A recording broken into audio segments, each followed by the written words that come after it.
Salut à tous et bienvenue dans cette vidéo rétrospective. Aujourd'hui nous allons parler du Sony Xperia E, ce tout petit téléphone qu'a sorti Sony, le tout premier de cette série-là, en fin de compte un ultra bas de gamme. Ce téléphone coûtait dès sa sortie moins de 150 €, ce n'est pas une réduction. Voilà la boîte du téléphone, parce que la personne qui me l'a envoyé a été assez sympa pour m'envoyer plus ou moins les accessoires qu'il y avait avec. Il n'y a pas le kit main libre, mais il y a le câble, un gros câble d'ailleurs bien épais, quelque chose de solide, et un chargeur, tout ce qu'il y a de plus convenable, quoi, tout bêtement. Ensuite, bon, dans la boîte, il n'y a pas grand chose d'intéressant. Mais ce que l'on peut voir surtout, c'est que, voilà, ce téléphone venait avec SFR. C'est souvent ce genre de téléphone que l'on a avec un forfait pour pas grand chose de plus, voire rien du tout. Un peu comme tous les téléphones bas de gamme, de toute façon, que je vous ai parlé dans ces rétrospectives précédentes. Alors, à savoir d'ailleurs que ces rétrospectives, je me suis rendu compte qu'il y avait un thème involontaire dans ces rétrospectives pour cette première série. C'est en gros les bas de gamme tout pourris que l'on a eu de 2010 jusqu'à 2013. Janvier 2013, c'est la sortie de ce téléphone. Alors je sais que ça va devenir un peu redondant, mais qu'est-ce que c'est qu'une rétrospective ? Une rétrospective, c'est une vidéo dans laquelle je parle un petit peu du design du téléphone, de sa solidité, de sa qualité de fabrication. Je parle aussi des téléphones qu'il y a eu pendant la même période de temps, que l'on pouvait acheter à peu près au même moment, à peu près au même prix, ou pas forcément au même prix, mais en tout cas, que l'on pouvez trouver sur le marché et qui pouvaient faire partie de votre sélection pour votre choix d'un téléphone. Et aussi, pas forcément des téléphones que j'ai forcément, hein, il y a aussi des téléphones que je vais évoquer seulement à l'oral. Ensuite, je vais vous parler du téléphone, le recentrer dans son époque, les performances de son époque, les performances de maintenant aussi, mais surtout en essayant de ne pas être injuste envers d'autres téléphones qui pouvaient y avoir à la même époque, c'est-à-dire en gros, on va pas le comparer à un téléphone haut de gamme de la même époque ou ce genre de truc. Non, on va essayer de le recentrer par rapport à ce que l'on pouvait trouver et par rapport à ce qu'on pouvait trouver au même prix, tout bêtement. Et ensuite, on va parler un petit peu de ce qu'il vaut, de ce qu'il valait à l'époque et de ce qu'il vaut maintenant dans différents types d'utilisation.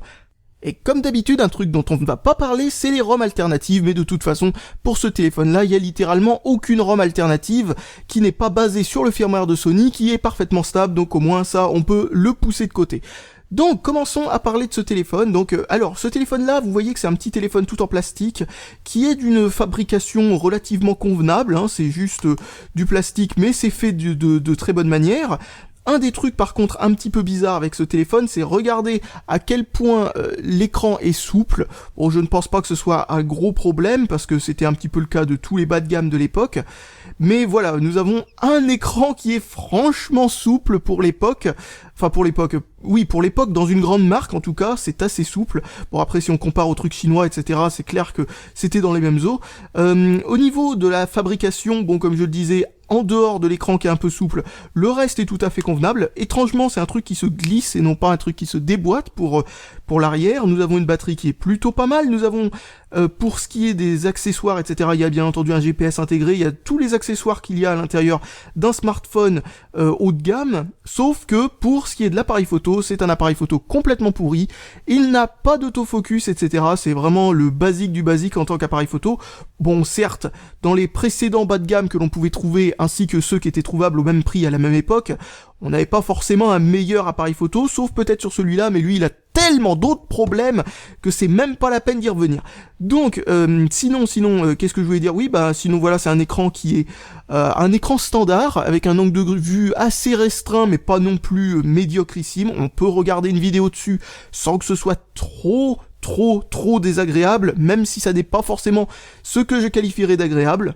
Pour ce qui est de la configuration dans ce téléphone, nous avons un MSM 7227. Vous avez sûrement déjà entendu parler de ce processeur, mais celui-là c'est le 7227A, c'est-à-dire la version qui a été légèrement améliorée avec un GPU qui a été augmenté en fréquence. Bon, ça change pas grand-chose, mais ça, bon si quand même, ça améliore un tout petit peu les choses en termes de GPU, mais c'est pas du tout fait pour les jeux, même à l'époque. Sinon, par contre, au niveau du processeur lui-même, la partie CPU de ce SoC, quoi, eh bien, nous avons un Cortex A5 à 1 GHz, ce qui n'est pas génial, c'est assez lent. mais ça se débrouille tout à fait correctement à cause du firmware qui est plutôt pas mal. Le firmware qu'il y a là-dedans est un firmware basé sur Android 4.1.1 et pas 4.1.2, bizarrement 4.1.1. Dès sa sortie, il est sorti sous 4.1 et il est resté sous 4.1 tout le long, ou alors il est peut-être sorti sous 4.0, mais ça serait très étonnant, hein. Je crois qu'il est sorti direct sous 4.1, mais en tout cas c'est personnellement avec mes recherches ce que j'ai pu trouver. Je n'ai pas entendu parler de mention de 4.0. Pas de mise à jour vers un autre système d'exploitation, de toute façon c'est pas bien grave parce que 4.1 est tout aussi d'actualité que 4.4 hein, de nos jours. De toute façon les deux systèmes sont tellement proches, à part en termes de ce qui a été fait on va dire dans les couches basses, c'est-à-dire tout ce qui est optimisation etc. Entre 4.1 et 4.4, il n'y a pas beaucoup de différence en termes de compatibilité d'application parce que littéralement Google n'a pas fait beaucoup de modifications à la façon dont on code les programmes pour Android, donc du coup ça ne change pas grand chose. De toute façon, à l'époque, sur les téléphones bas de gamme, et surtout ultra bas de gamme de ce genre-là, c'est-à-dire en dessous de 200€, voire même en dessous de 150 pour celui-là qui est passé rapidement en dessous de 100 d'ailleurs, eh bien, oui, avoir une mise à jour d'Android d'une version à une autre, c'était un truc impensable, on a littéralement jamais vu ça, hein. Donc, qu'est-ce qu'on pouvait trouver comme téléphone à la même époque? On pouvait trouver le Samsung Galaxy Ace, pour à peu près 2 fois moins cher que ce truc-là, la fin de la vie de ce téléphone minable, qui, à cette époque-là, franchement, était minable, hein. Là, c'est clair, il n'y a pas à dire, c'était pas un bon choix du tout. Ensuite, il y avait le Optimus L7 qui, lui, je ne vais pas revenir là-dessus, c'était pas un bon choix tout court, même s'il a exactement le même processeur, il a exactement les mêmes caractéristiques. Tiens d'ailleurs, ça c'est un truc que j'ai déjà dit sur la vidéo sur ce téléphone-là, mais je vais le redire, ce téléphone a les mêmes caractéristiques que ce téléphone-là, exactement strictement à la virgule près, sauf que lui, il a la partition stockage qui a été unifiée, c'est-à-dire que c'est au même endroit que l'on stocke ses photos, etc., si on n'a pas mis de carte SD, que l'endroit où on installe les programmes, ce qui veut dire qu'on a 2,7 gigaoctets pour installer les programmes, ce qui est largement suffisant. Celui-là est partagé en deux, c'est-à-dire qu'en fin de compte, nous avons 2 gigaoctets pour stocker ses photos, etc., si on n'a pas de carte SD, et nous avons 700 MO, seulement 700 MO pour installer les programmes, ce qui est une grosse limitation sur ce téléphone, mais c'est toujours pas une aussi grosse limitation que la qualité pitoyable du firmware qu'il y a là-dedans, c'est juste incroyable. Et voici un téléphone qui est sorti un petit peu juste avant, hein, celui-là, sorti par LG, vendu 100€ plus cher, et qui, bon voilà, LG oblige, il a beau avoir une configuration qui est bien meilleure, il est vraiment trop mal optimisé pour être utilisable. En gros, cette tranche de prix, c'est-à-dire en dessous de 200€, elle commençait tout juste à exister au moment où ce téléphone est sorti.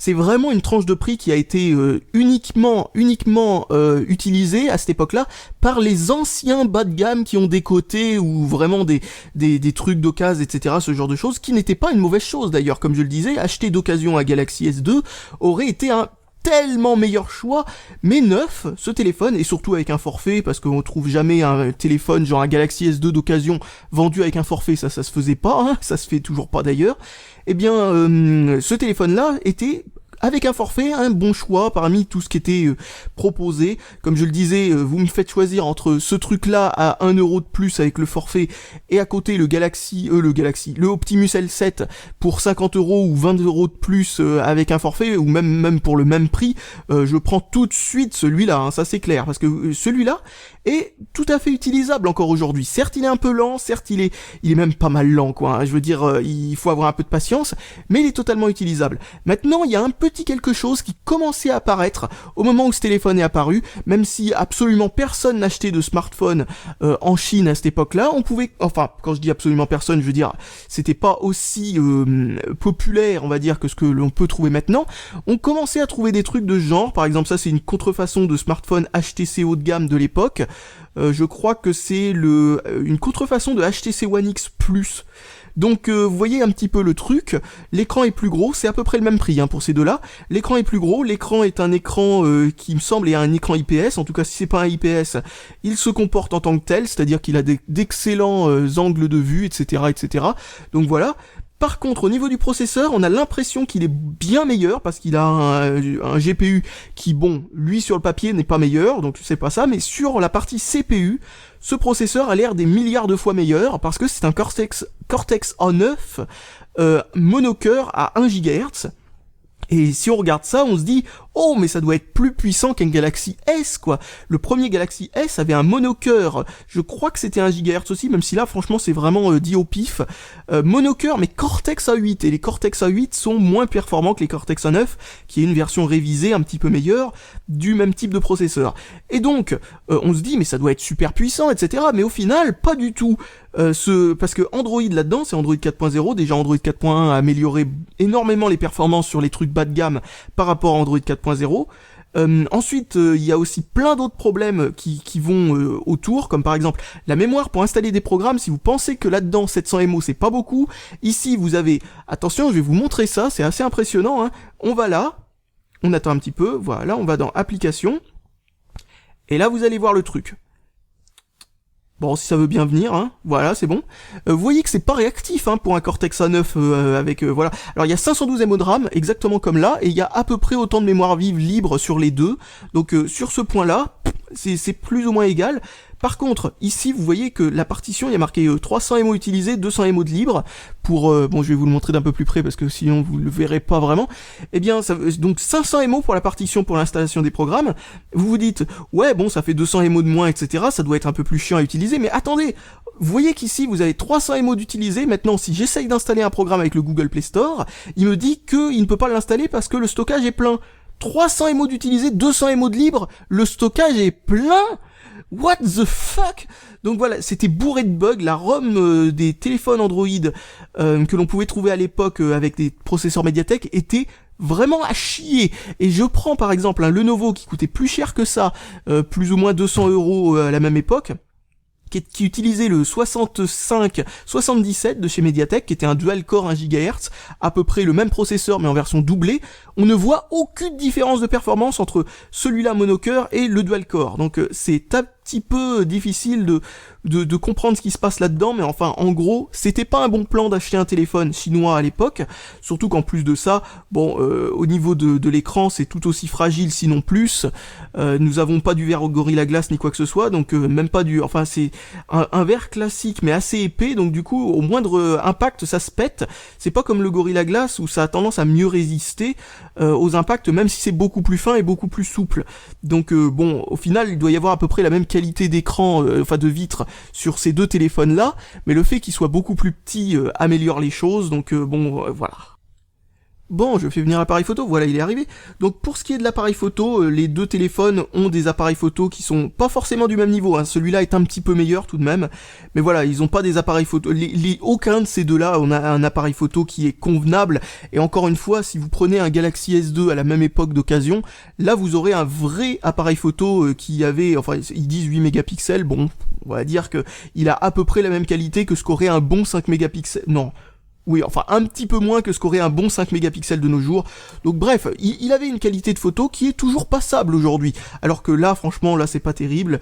Et là, franchement, c'est dégueulasse. Donc bref, en achetant en Chine, vous aviez un appareil photo un petit peu meilleur, un écran meilleur, un écran plus grand.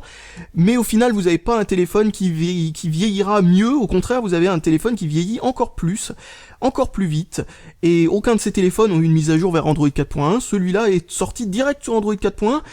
À la même époque, c'est-à-dire qu'en fin de compte, c'est juste qu'ils étaient en retard pour Android 4.1 chez Mediatek. Un truc que j'aime beaucoup avec ce téléphone, c'est le rétroéclairage. Vous voyez qu'il y a deux positions pour le rétroéclairage, rien du tout pour la nuit, à fond pour le jour. Voilà, bon, au moins ça règle le problème de se demander où on va le mettre. D'ailleurs, ils ont pas mis de réglage du rétroéclairage à cet endroit-là, ce qui m'étonne, parce que enfin, chez Sony, ils ont enfin pensé à mettre une barre là-haut pour pouvoir régler quelques trucs rapidement à partir du menu de la barre de notification, enfin du panneau de notification. Donc comme vous pouvez le voir, contrairement à l'autre téléphone, j'ai réussi à installer littéralement tout ce dont j'ai besoin pour travailler avec mon téléphone dessus, même si ça a été vachement dur. à gérer, parce que franchement on peut pas déplacer ce qui est préinstallé sur la carte SD. Ah oui, j'ai oublié un truc, cette version vient avec SFR, enfin est venue grâce à SFR, c'est une version SFR quoi, je sais pas comment expliquer ça, comment dire ça de manière élégante, mais enfin bon voilà. Et donc il y a plein de saloperies venues par SFR dedans, plein de programmes à la con, mais heureusement entièrement tous, sans exception, désactivables à partir du menu des applications du téléphone. Donc hop, on va aller dans applications. Est-ce que ça met plus longtemps à venir qu'avec l'autre téléphone? Non, c'est limite à peu près exactement identique. À peu près exactement, ça veut rien dire, certes, mais vous voyez ce que je veux dire. Donc, bon, ben voilà, vous avez la mémoire interne, on peut déplacer les trucs, non pas vers la carte SD, mais vers la deuxième partie de la mémoire interne. Comme vous voyez, j'ai déplacé l'intégralité de ce que je pouvais déplacer, à savoir pas grand-chose. Et voilà, j'ai rempli la mémoire. Donc, comme je le disais, à partir de ce menu, on peut désactiver les trucs qu'on n'aime pas. Donc, disons qu'il y a un truc qui est donné avec. Clavier Xperia, je pense pas qu'on puisse le désactiver, vu que c'est un truc important. Si on le désactive, on n'a plus de clavier. Et qu'on n'en a pas installé un autre. Mais si on prend par exemple, bon, on va aller tout en bas, parce que ils sont tout en bas. Voilà, si on prend par exemple SFR mes applis qui vous installe plein de saloperies au premier démarrage du téléphone, eh bien on peut cliquer sur désactiver, c'est comme si c'était désinstallé, il ne tourne plus du tout en arrière-plan, il n'a plus aucune emprise sur votre téléphone, génial, ça vous fait un peu de place et ça l'empêche de se mettre à jour automatiquement aussi. Alors je tiens à préciser un truc que j'ai oublié de préciser au début, c'est que ce téléphone s'appelle Xperia E. Ça n'est pas du tout le même que le Xperia E1, exactement comme Sony a fait le Xperia Z et ensuite le Xperia Z1. Ce ne sont pas les mêmes téléphones du tout. En fin de compte, le E ou le Z, c'est le E0 et le Z0 en gros, entre guillemets. Donc ça n'est pas du tout le même téléphone. Le Xperia E1 est bien meilleur que ce téléphone-là. Il a un Snapdragon 200, un dual-core, etc. qui est tout à fait honnête. Et il a eu des mises à jour jusqu'à Android 4.4. C'est d'ailleurs un truc, c'est que contrairement aux autres téléphones utilisant ce processeur-là que j'ai pu tester avant, qui était DLG en fait, contrairement au LG L7 par exemple, Optimus L7, eh bien ce téléphone n'a aucun problème à faire un petit peu de multitâche, il a aucun problème à faire fonctionner de gros programmes comme Google Chrome ou je sais pas quoi. Tiens, on va faire ça, on va ouvrir Google Chrome pour vous montrer. Donc Google Chrome, donc bon, il met quand même un petit moment à charger ses trucs, hein, c'est normal.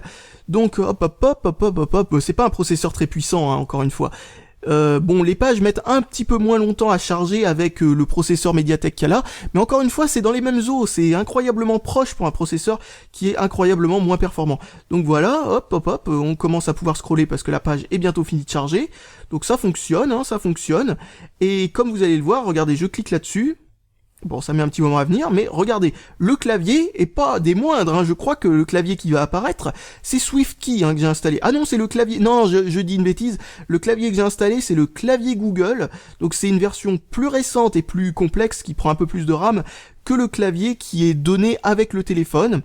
Et qui a un meilleur, enfin en gros il est bien meilleur en termes de autocorrection des mots, etc. C'est pour ça que je l'ai installé. Tiens, d'ailleurs j'ai oublié de dire un truc, le tactile de ce téléphone est extrêmement précis. Ça au moins ils ont pas fait d'économie là-dessus, la dalle LCD est un petit peu à l'économie, mais le tactile est vraiment bon, bien meilleur que tous les trucs donc chinois que je pouvais trouver à l'époque, bien meilleur par exemple que le téléphone Lenovo, le A789, il a un tactile, il a un écran 4 pouces au lieu de 3,5 pouces, mais malgré tout on tape beaucoup moins bien que là-dessus quoi. Là-dessus ça fonctionne vraiment nickel. Donc on va ouvrir un autre onglet maintenant, donc hop, on va sur XDA, les forums de XDA ont tendance à être particulièrement lourds hein, sur ce genre de truc, c'est pas du tout optimisé pour la navigation sur les téléphones assez anciens. Donc hop, on attend un petit peu. Voilà, et vous voyez que ça fonctionne relativement correctement, hein. Franchement, pour un truc aussi bas de gamme, bon, la page contient plus, normalement, il me semble, hein. À moins qu'ils aient supprimé la page depuis hier.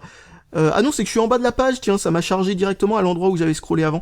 Donc bref, je clique là, le clavier va revenir, il revient très rapidement. Une fois qu'il a fait un peu de place en RAM en arrière-plan, le clavier vient beaucoup plus vite. Je vais vous faire un test de frappe pour vous montrer ce que ça donne. Et comme vous voyez, il a même pas déchargé le launcher. 2 pages que je suis passé dessus sur Google Chrome. D'ailleurs, on va rouvrir Google Chrome.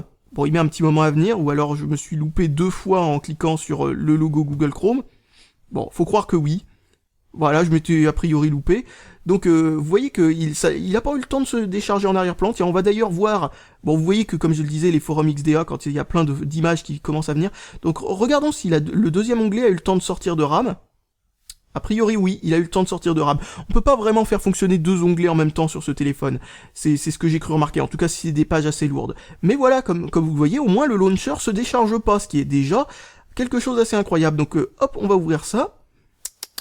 Je fais un nouveau message. Bon, je fais un nouveau message. Comme vous voyez, on l'attend un petit peu ce téléphone, hein, faut pas être vachement pressé. Donc, oh non, tiens, on va faire comme d'habitude, on va utiliser Twitter. Donc revenons sur Twitter. Attendons qu'il s'ouvre. Pour information, il met pas pas plus longtemps à s'ouvrir que là-dessus. On va d'ailleurs essayer de le montrer en direct. Donc regardons si Twitter est pas ouvert en arrière-plan sur ce téléphone. Bon, a priori oui, on va l'enlever. Tac, tac, tac. Ouvrons Twitter maintenant. Et comme vous voyez, il reste là aussi très longtemps sur un écran blanc, hein, de la même façon. Hein, c'est vraiment...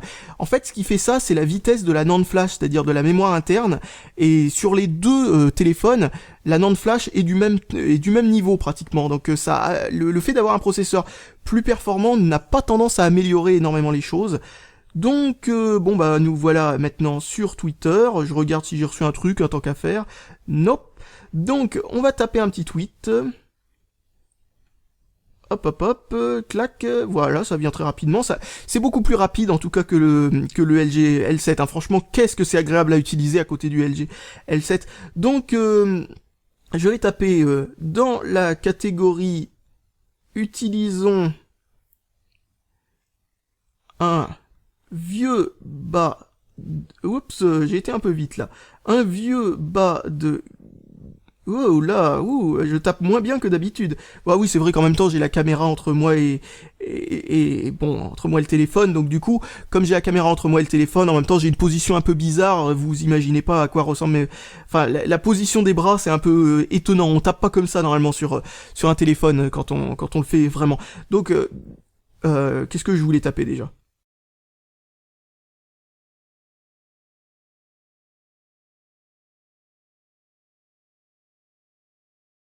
Donc voilà, ça fonctionne relativement bien, franchement.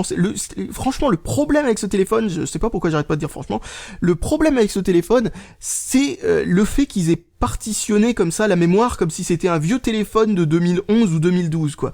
Non, même pas de 2012, je veux dire, le Galaxy S3 est sorti en mi-2012, il avait déjà les partitionnements unifiés, pareil pour le Optimus L7. Donc pourquoi, comme un vieux téléphone de 2010-2011, ce téléphone est partitionné, surtout que je comprends pas pourquoi il est partitionné comme ça. Ils auraient mieux fait de mettre 2 gigaoctets pour l'installation des programmes, 700 mégaoctets pour, on va dire, en stockage de secours, au cas où que la personne n'ait pas acheté directement après l'achat de son téléphone une carte micro SD à la limite, pourquoi pas. Vous avez une sorte de partition qui est utilisée seulement si on n'a pas de carte micro SD dedans, et dès qu'on met une carte micro SD dedans, ça la désactive. C'est pas grave de gâcher 700 mégaoctets pour ça, mais gâcher 2 gigaoctets pour ça, parce que dès que vous mettez une carte micro SD dedans, ça désactive la partition tout autant, et ben franchement je trouve ça vraiment débile, hein. Je trouve ça... Sony avait à cette époque-là toujours 1 ou 2 temps de retard par rapport à la concurrence sur ce genre de truc. C'est vraiment dommage, parce que avec ce smartphone, Sony a pratiquement sorti en début 2013. Oh, laissez-moi arrêter de faire des erreurs. En début 2013, ils ont failli sortir avant le Motorola Moto G le tout premier bas de gamme en dessous de 200 € à être presque parfait, quoi. S'il avait eu juste cette partition unifiée, ce téléphone aurait été quasi parfait. Tiens, d'ailleurs, j'en reviens au deuxième petit défaut qu'il y avait sur ce téléphone, c'est l'appareil photo. Bon, comme je le disais, pour un téléphone aussi peu cher, vu qu'à l'époque, il n'y avait pas vraiment de concurrence à part des vieux machins, ou des vieux tas de merde, eh bien, voilà, c'était pas si grave d'avoir un appareil photo aussi mauvais. Mais vous allez voir, ça va vous rappeler des souvenirs, si vous voyez ce genre de photos. Ça va vous rappeler un petit peu, ce que je pouvais avoir comme appareil photo sur... on va dire ces fameux bas de gamme dans les 50 € que je pouvais tester à une époque, c'est-à-dire à peu près 1 an après la sortie de ce truc. Non, à peu près 1 an et demi après la sortie de ce truc. Donc bref, voilà, c'est un appareil photo vraiment pas terrible. Sinon le GPS fonctionne, un peu lent mais fonctionne comme d'habitude avec les téléphones, avec les processeurs surtout. Qualcomm bas de gamme, le GPS est particulièrement lent à faire le fixe, mais au moins il marche bien, il est plutôt précis, et une fois qu'il a fait le fixe, au moins ça c'est fait, on n'a plus besoin pendant une semaine de se préoccuper d'attendre 3 minutes avant que ça vienne. Donc qu'est-ce que l'on peut dire en conclusion de ce téléphone à son époque? À son époque, ce téléphone était presque parfait. S'ils avaient unifié, encore une fois, les partitions, ce téléphone aurait même été peut-être un peu mieux, étant donné la préinstallation d'Android 4.1, et le fait qu'il soit pas buggé, qu'il fonctionne bien, etc., etc., peut-être un peu mieux que d'acheter d'occasion un Galaxy S premier du nom, ce qui pouvait peut-être, a priori, se trouver plus ou moins dans les mêmes prix si on avait de la chance. Donc voilà, c'est dommage parce que là, ça rend le Galaxy S premier du nom un petit peu meilleur quand même sur certains points, surtout au niveau de l'écran quoi. Donc c'était peut-être pas forcément si pertinent, mais acheter avec un forfait, ce téléphone-là était plutôt bien. Contrairement aux précédents, les précédents, je veux dire même le Galaxy Ace ou des trucs comme ça, avec un forfait, mais voilà, mince quoi. Je veux dire, c'est ok, c'est pas mal, c'est mieux que rien, c'est mieux que pas de smartphone du tout. Mais très franchement, waouh, j'aurais préféré ajouter un petit peu d'argent histoire d'avoir quelque chose d'un peu mieux, vous voyez. Eh bien, ce téléphone-là, oui, lui, au moins, il se prétendait pas être plus qu'un smartphone bas de gamme, mais au moins, il donnait ce que l'on attendait d'un smartphone. Et encore aujourd'hui, il reste relativement utilisable, donc parlons de ce qu'il donne aujourd'hui en tant que téléphone juste pour téléphoner, etc. Bon, il fonctionne plutôt bien, il n'y a pas de souci avec ça. Pour taper des SMS, ce genre de truc, il n'y a pas forcément à se prendre le chou, ce genre de choses, c'est pas comme le Galaxy Ace ou le HTC Wildfire ou ce genre de truc où un feature phone aurait été mieux. Là non, ça marche très très bien, surtout avec un bon clavier d'aujourd'hui comme le clavier Google dans sa dernière version, qui fonctionne relativement bien avec ça. Eh bien on peut répondre à des SMS rapidement avec un écran tactile. Tiens, d'ailleurs on peut aussi mettre l'écran dans ce sens-là pour avoir un clavier un petit peu plus grand d'ailleurs. La correction automatique se fait super bien, le processeur a beau être très peu puissant, la ROM est particulièrement bien optimisée du coup, même quand on tape très vite sur le clavier, la correction automatique suit le mouvement, ce qui est particulièrement impressionnant, je ne m'attendais pas à ça. Je veux dire, c'est pas ce que je peux dire à propos de ce téléphone en termes de suivre le mouvement, au contraire, ce qui est pourtant étonnant parce que je le répète, processeur beaucoup plus puissant. Donc on voit que l'optimisation a été faite avec les savates sur celui-là. Donc voilà quoi, c'est assez impressionnant de voir que ce téléphone est encore d'actualité en tant que faible smartphone, c'est-à-dire juste pour naviguer sur internet, utiliser 2-3 applications, des trucs très basiques. Ce téléphone est tout à fait utilisable, mais alors tout à fait utilisable en tant que smartphone moyennement exigeant, c'est-à-dire on va dire pour une utilisation telle que celle que je lui ai fait actuellement, bon il commence à montrer ses limites quoi, on va dire l'application Facebook, ce genre de truc commence à être un peu lente.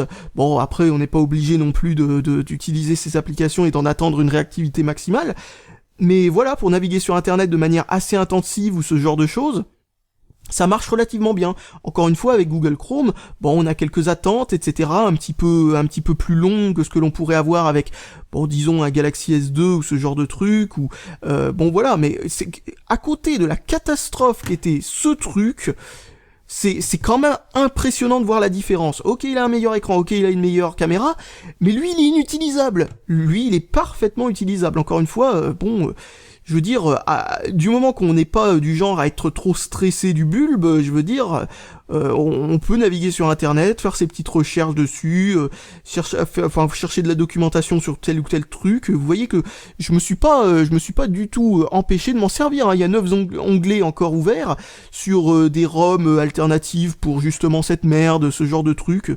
Enfin voilà, quelques-unes de mes petites recherches pour les prochaines vidéos, aucun problème, hein, je peux m'en servir sans souci. Donc en tant qu'une utilisation plus ou moins intermédiaire d'un smartphone, il commence à être un peu juste à cause de la mémoire qu'il y a intégrée au téléphone, qui est que de 700 mégaoctets, donc où il faut le router et faire des petits bidouillages, etc., pour pouvoir déplacer plus d'applications vers la carte SD ou ce genre de truc, ou supprimer quelques applications installées par défaut dedans, ce genre de choses.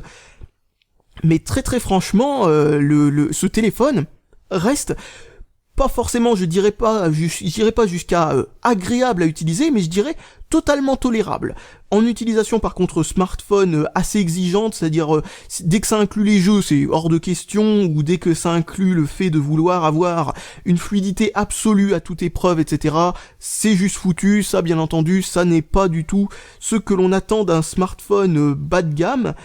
En tout cas, à l'époque, pour 150 €, on s'attendait clairement pas à mieux, parce que on ne pouvait même pas trouver un vieux haut de gamme à cette époque-là pour 150 €. C'est juste un prix misérable pour l'époque. Les seuls trucs que l'on pouvait trouver, c'était des téléphones du style, vous savez, fabriqués façon téléphone chinois, genre des trucs Acer, des trucs Wiko, des trucs de ce genre. C'était les premiers téléphones que l'on pouvait trouver en dessous de 150 €. Et au niveau de la qualité de fabrication et aussi de la qualité du firmware, de la façon dont il fonctionne en fait, de la qualité de l'expérience utilisateur sur ces trucs-là, c'était 1000 fois pire. Donc ce téléphone au final était pas forcément mauvais pour l'époque. Après, est-ce que c'était un bon achat ?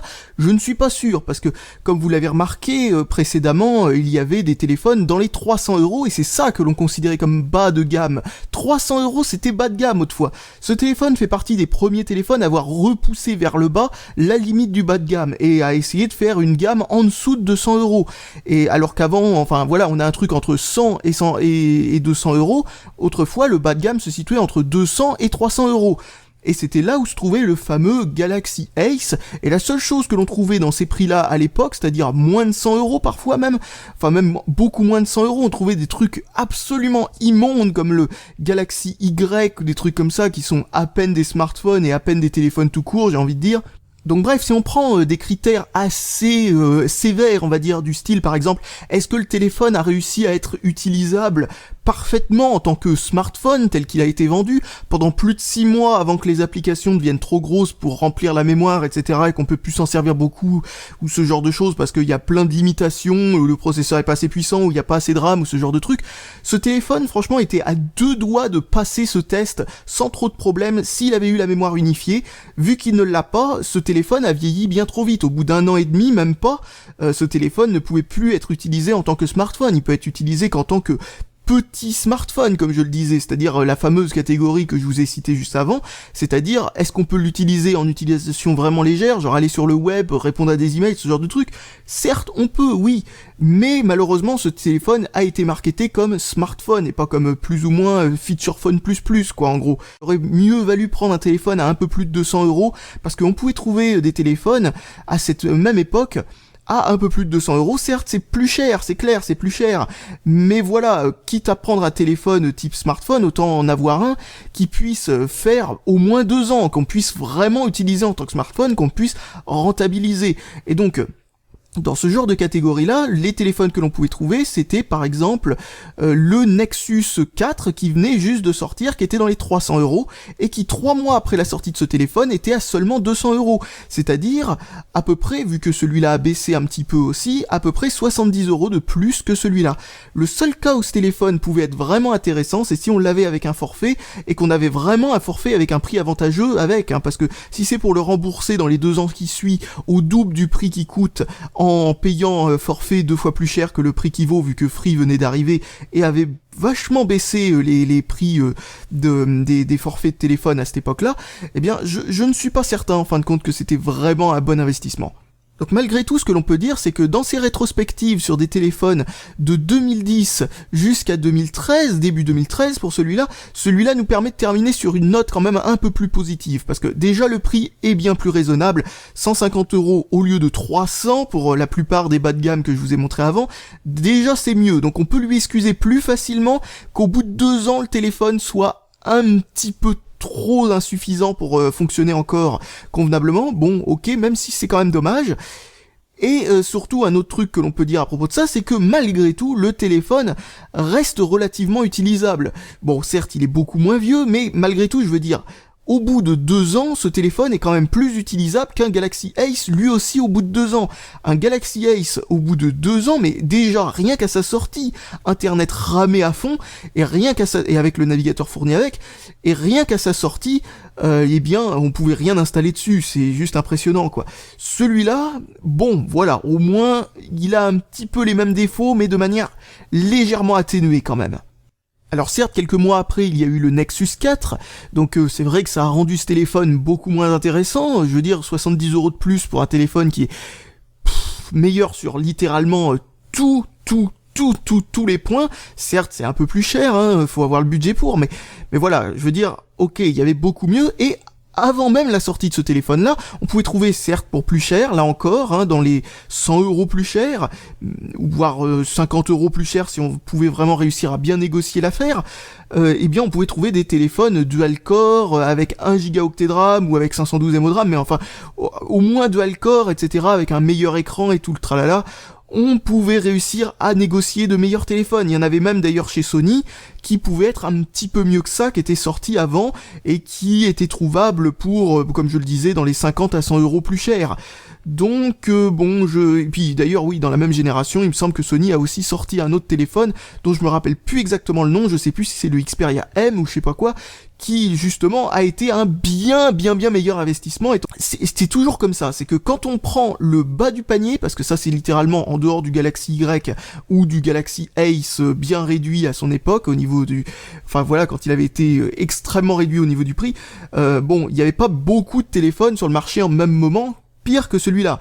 Bon, il y en avait bien entendu pire en termes de firmware, bien entendu, mais je parle là en termes de configuration, parce que si on remet le Optimus L7 dans l'équation, c'est vrai qu'au moins on sait qu'on a pris quelque chose de mieux, ça c'est clair.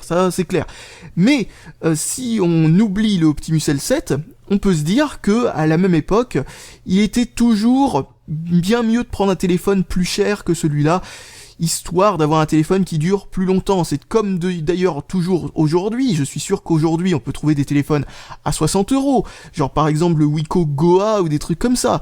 Ben oui, mais bon, voilà, maintenant, de nos jours, vaut mieux mettre au moins 120 € dans un téléphone, au moins le prix de ce téléphone-là, parce que si on prend toujours le bas du panier, on sait qu'on va avoir un téléphone qui, certes, on l'a pas payé cher, mais bon sang, on va pas le rentabiliser longtemps, hein, ou alors faut vraiment avoir des besoins extrêmement faibles. Donc voilà, je pense qu'on peut terminer la vidéo sur ce petit smartphone amusant. Très franchement, je m'attendais pas à ce qu'il ait vieilli aussi bien, parce que rien que le processeur lui-même, je m'étais dit au départ, oh mon dieu, ça va être une catastrophe, parce que je connaissais déjà ce processeur-là, notamment pour les téléphones LG qui l'utilisaient, mais maintenant que j'ai vu à quoi ressemble ce téléphone, je me dis, bon, voilà, il est en demi-teinte, largement en demi-teinte, tirant plutôt sur le pas super bonne idée rétrospectivement parlant. D'ailleurs même à l'époque il a pas eu des critiques extrêmement incroyables quoi. Quand ils ont vu la qualité de l'appareil photo et le type de processeur utilisé, ils ont tout de suite dit qu'il valait mieux acheter un téléphone plus cher. Déjà à l'époque, donc ce que je dis précédemment, je ne l'invente pas, hein, c'est vraiment quelque chose que l'on ressentait dès le moment où on a acheté ce téléphone. Bon, pas tous les testeurs, mais en tout cas certains ont déjà remarqué que bon, ça pouvait être un petit peu juste au long terme. Mais voilà, ce téléphone-là, je m'attendais à ce qu'il ait vieilli bien pire que ça encore. Je m'attendais à ce que le problème, ce soit surtout les performances du CPU et la quantité de RAM. En réalité, le plus gros problème avec ce téléphone, et je crois que je me suis répété pendant tout le long de la vidéo à propos de ce truc-là, mais ça, je pense que ça met bien en avant à quel point ce problème est le big problème de ce téléphone, c'est la mémoire non unifiée à l'intérieur, ou en tout cas, qu'elle soit unifiée ou pas, le fait qu'il y en ait si peu pour l'installation des programmes, c'est vraiment le point faible de ce téléphone. Mais si on enlève ça, il aurait été très clairement légèrement meilleur. Il reste toujours un écran qui a un angle de vue assez limité et le fait que la caméra est toute pourrie, mais en dehors de ça, le reste du téléphone aurait été tout à fait utilisable encore aujourd'hui. Donc voilà, je pense que j'ai plus rien de spécial à dire à propos de ce téléphone, donc je vous dis salut à tous et à la prochaine.